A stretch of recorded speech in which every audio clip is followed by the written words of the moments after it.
प्रधानमंत्री द्वारा बनाए गए व्यापारी वेलफेयर बोर्ड के चेयरमैन सुनील सिंह ही आज रायपुर पहुंचे। यहां उनका चैम्बर ऑफ कॉमर्स द्वारा स्वागत किया गया। व्यापारी वेलफेयर छत्तीसगढ़ के सदस्य अमर परवानी ने बताया कि प्रधानमंत्री द्वारा गठित ये बोर्ड व्यापारियों के हितों के लिए बनाया गया है। चेयरमैन सुनील सिंह ही ने कहा कि वे बोर्ड के कार्यों और योजनाओं की जानकारी साझा करने देशव्यापी दौरा कर रहे हैं। इसी कड़ी में वे रायपुर पहुंचे हैं।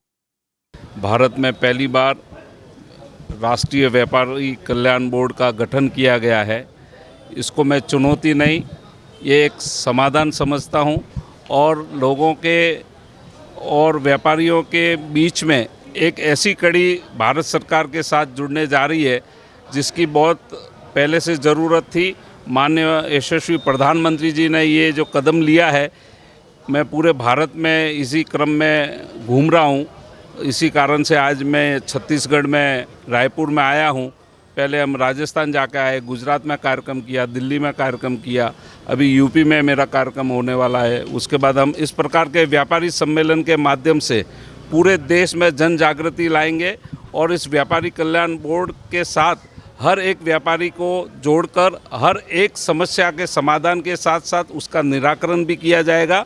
और भारत सरकार ने बहुत अच्छी योजना व्यापारियों के लिए, पेंशन की योजना, जो व्यापारी छोटे व्यापारी है उनके लिए पेंशन की व्यवस्था के लिए 3,000 रुपया प्रति माह उनको पेंशन दी जाएगी। इस प्रकार की योजना और जो हमारा सिस्टम है उसमें एक्ट से लगाकर नियमावली को कितना सरलता से कर सकते हैं, उस बारे में पूरा इस बोर्ड के माध्यम से आयोजन किया जा रहा है। छत्तीसगढ़ में जैसे जैसे चुनाव नजदीक आ रहे हैं, नेताओं की बयानबाजी भी तेज होती जा रही है। छत्तीसगढ़ के पूर्व मंत्री व भारतीय जनता पार्टी के कद्दावर नेता ब्रजमोहन अग्रवाल ने कहा कि कांग्रेस सरकार को शराब की अवैध कमाई की लत लग चुकी है। साथ ही उन्होंने वन मंत्री मोहम्मद अकबर को नशाबंदी के लिए दिए गए बयान पर कहा कि आने वाले समय में मोहम्मद अकबर का हाल भी मंत्री टी.एस. सिंहदेव जैसा होने वाला है। इस सरकार को अब शराब की अवैध कमाई की लत लग गई है। ये सरकार लतखोर हो गई है। रोज नई नई बातें करते हैं। कम से कम मोहम्मद अकबर जी को तो गंगा जल के बारे में बात नहीं करना चाहिए और नई नई बात कर नए नए मुद्दे उछालकर अपने अंदर गिरेबान में झांक कर देखें। मोहम्मद अकबर जी, आने वाले समय पर आपकी भी वही गति होना है जो गति टी.एस. सिंहदेव जी की हुई है, जो कांग्रेस के जन घोषणा पत्र के प्रमुख थे और आज वो सिर छुपाकर घूम रहे हैं। आने वाले समय पर आपकी भी यही स्थिति होने वाली है। छत्तीसगढ़ शासन के वन मंत्री मोहम्मद अकबर ने कहा कि आज शराबबंदी पर बयान देने वाली भारतीय जनता पार्टी के तत्कालीन मुख्यमंत्री डॉक्टर रमन सिंह ने 11 अप्रैल 2017 को शराबबंदी का ऐलान किया था। वो सिर्फ ऐलान ही रह गया। मंत्री अकबर ने जानकारी दी कि हमारी सरकार द्वारा ग्रुप का गठन कर लोगों को नशाबंदी के लिए जागरूक किया जा रहा है। साथ ही वॉल पेंटिंग और नुक्कड़ नाटक के जरिए नशा मुक्ति को लेकर कार्य प्रारंभ भी किए जा चुके हैं। कि डॉक्टर रमन सिंह ने 11 अप्रैल 2017 को जब नीतीश कुमार जी से उनकी मुलाकात हुई, उस समय छत्तीसगढ़ में भी शराबबंदी का ऐलान किया था। ये दस्तावेज भी मैं अभी आपको सौंपूंगा। वर्तमान में माननीय भूपेश बघेल जी के द्वारा समाज कल्याण विभाग की तरफ से जो कार्रवाई चल रही है उसमें 2626 शराब व्यसन मुक्ति अभियान के लिए वाहिनी गठित किया गया है और ये नुक्कड़ नाटक के माध्यम से, पॉम्पलेट के माध्यम से, दीवार लेखन के माध्यम से आम जनों को जागृत करना है और उनको ये बताना है कि शराब के नुकसान क्या हैं, नशाबंदी और जितने भी प्रकार के व्यसन हैं उससे किस प्रकार की मुक्ति मिलना चाहिए, किस प्रकार से मुक्त किया जाएगा। तो 2626 वाहिनी पूरे राज्य में गठित हुई है और 2226 भारत माता माला वाहिनी का गठन किया गया है और इन्हीं के माध्यम से शराबबंदी के लिए हम लोग आगे बढ़ रहे हैं। छत्तीसगढ़ शासन के वित्त विभाग ने एक आदेश जारी कर खलबली मचा दी है कि अब बिना आदेश के कोई नौकरी नहीं दी जाएगी। न ही स्वीकृत की जाएगी।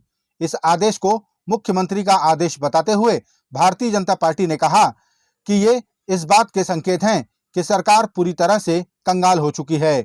भारतीय जनता पार्टी के प्रवक्ता संदीप शर्मा ने कहा कि यह आदेश हड़ताल पर बैठे हजारों अनियमित कर्मचारियों के मुंह पर करारा तमाचा है। संभवतः वित्त विभाग मुख्यमंत्री जी के पास है तो उन्होंने ही आदेश जारी किया होगा कि आने वाले समय में बिना आदेश के अब कोई जो है नौकरी नहीं दी जाएगी या स्वीकृत नहीं की जाएगी। तो ये आदेश इस बात का द्योतक है कि अब ये सरकार आर्थिक रूप से पूरी तरह से कंगाल हो गई है और इन्होंने इतना भ्रष्टाचार किया है इस कंगाली के लिए, और उस भ्रष्टाचार के सारे पैसे इन्होंने निश्चित रूप से दिल्ली पहुंचा दिया और इस कंगाली के चलते आज इनको ये आदेश जारी करना पड़ा है। अब ये आदेश का दूसरा हेतु ये भी है कि अभी जितने अनियमित कर्मचारी जो हड़ताल पर बैठे नियमितीकरण के लिए, उनके मुंह पर भी इन्होंने करारा तमाचा मारने की कोशिश की है कि अब तुम्हारा कुछ होने वाला नहीं है। और ये जो संकेत है कंगाली का, इस बात को बताता है कि नियमित कर्मचारियों को इन्होंने जो वादे किए हैं वो वादा जो है अब एक तरह से पूरी तरह से खोखला साबित हो गया है। छत्तीसगढ़ में कांग्रेस की सरकार एक बार फिर बनाने को लेकर यूथ कांग्रेस मैदान में उतरने वाली है। जानकारी के अनुसार यूथ कांग्रेस भूपेश है तो भरोसा है के स्लोगन के साथ 50 लाख लोगों तक पहुंचने का दावा कर रही है और उन्हें मिस कॉल के माध्यम से पार्टी के माध्यम से सरकारी योजनाओं से जोड़ेगी। युवा कांग्रेस के प्रदेश अध्यक्ष आकाश शर्मा ने बताया कि यह कैंपेन जल्द शुरू किया जाएगा, जिसका उद्घाटन मुख्यमंत्री के हाथों संपन्न होगा। आने वाले दिनों में छत्तीसगढ़ यूथ कांग्रेस भूपेश है भरोसा कैंपेन के माध्यम से लेकर सरकार की योजनाओं को लेकर 50 लाख घरों तक जाने का टारगेट किया गया है। ये हम ऑनलाइन भी जाएंगे और ऑफलाइन भी जाएंगे। हमारे कार्यकर्ता घर घर जाएंगे और सरकार की योजनाओं को सर्वे के माध्यम से लोगों के बीच जाएंगे और उनसे मिस्ड कॉल भरवाएंगे और साथ में विद आईओएस ऐप के माध्यम से भी हम ये फॉर्म भरा सकते हैं। और हम लोगों ने नेताओं से अपील की है माननीय मुख्यमंत्री से कि आप इस योजना के शुभारंभ में खुद यूथ कांग्रेस के लोग साथ जाएं। इसकी प्रशिक्षण भी चालू हो चुकी है और जल्द ये प्रोग्राम जो है जनता के बीच लॉन्च हो जाएगा। छत्तीसगढ़ भारतीय जनता पार्टी के प्रवक्ताओं ने पत्रकार वार्ता लेकर सरकार द्वारा प्रदेश में सनातन विरोधी रवैया अपनाए जाने का आरोप लगाया। प्रवक्ता संदीप शर्मा ने कहा कि सनातन विरोधी सरकार का ये रवैया कवर्धा और बीरनपुर के बाद अब गरियाबंद जिले के छुरा ब्लॉक में भी देखा जा रहा है। शर्मा ने जानकारी दी कि छुरा में एक मुस्लिम युवक हिंदू लड़की को भगा ले गया और लड़की के परिजनों द्वारा पुलिस में शिकायत के बावजूद कोई कार्रवाई नहीं की जा रही है। गरियाबंद में एक सनातनी लड़की का अपहरण एक सज्जाद नामक युवक द्वारा किए जाने की घटना हुई है और उस युवती के परिजन जो हैं पिछले 5 दिन से लगातार थाना का चक्कर लगा रहे हैं कि उनकी युवती को बरामद किया जाए और उनके बेटी को उनके सुपुर्द किया जाए। लेकिन 5 दिन बाद भी सरकार के जो पुलिस महकमा है उसके कान में जू नहीं रेंगा है और उस लड़की के माता पिता जो हैं लगातार भटक रहे हैं। ये इस बात को बताता है कि ये सरकार जो है लगातार जो है इस प्रदेश के भीतर धर्मांतरण को बढ़ावा दे रही है और ऐसे अपराधी तत्वों को निरंतर पुलिस का संरक्षण इस प्रदेश में कहीं न कहीं प्राप्त है जो सनातन धर्म को लगातार चोट पहुंचाने का काम कर रहे हैं। राज्य सरकार द्वारा संचालित स्वामी आत्मानंद इंग्लिश मीडियम स्कूलों को लेकर भारतीय जनता पार्टी के सांसद सुनील सोनी ने शिक्षकों की भर्ती के लिए दिए गए विज्ञापनों पर कहा कि उन्होंने पहले ही आगाह किया था कि बिना कार्य योजना के स्वामी आत्मानंद स्कूलों का संचालन शुरू नहीं किया जाना चाहिए, लेकिन सिर्फ राजनीतिक रोटी सेकने के उद्देश्य से प्रदेश के बच्चों के भविष्य के साथ सरकार ने खिलवाड़ किया है।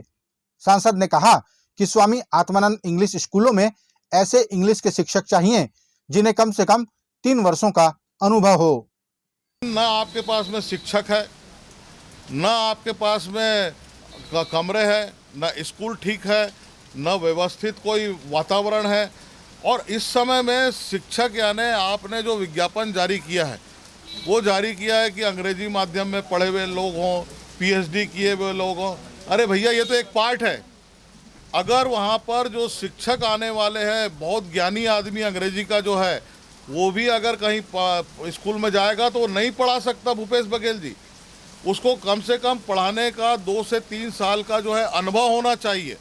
इस बात को जब तक कि आप ध्यान नहीं रखेंगे, ये हमारी स्कूलें जो है वो बर्बाद हो जाएगी। उनके स्टूडेंट जो छात्र छात्राओं का जीवन आप बर्बाद कर रहे हैं। आप जो है राजनीतिक श्रेय के लिए जो है, जहाँ जो विधायक आपका विधायक डिमांड करता है वहाँ स्कूल खोल देते हैं। आपके पास है क्या चीज़? आज बच्चे सड़क में खड़े हैं, आपको शर्म आना चाहिए इस बात का कि आपके हाउस के सामने बच्चे कापी पुस्तक छोड़ के चले गए। ये इस कालखंड का जो है सबसे बड़ा अपराध मैं मानता हूँ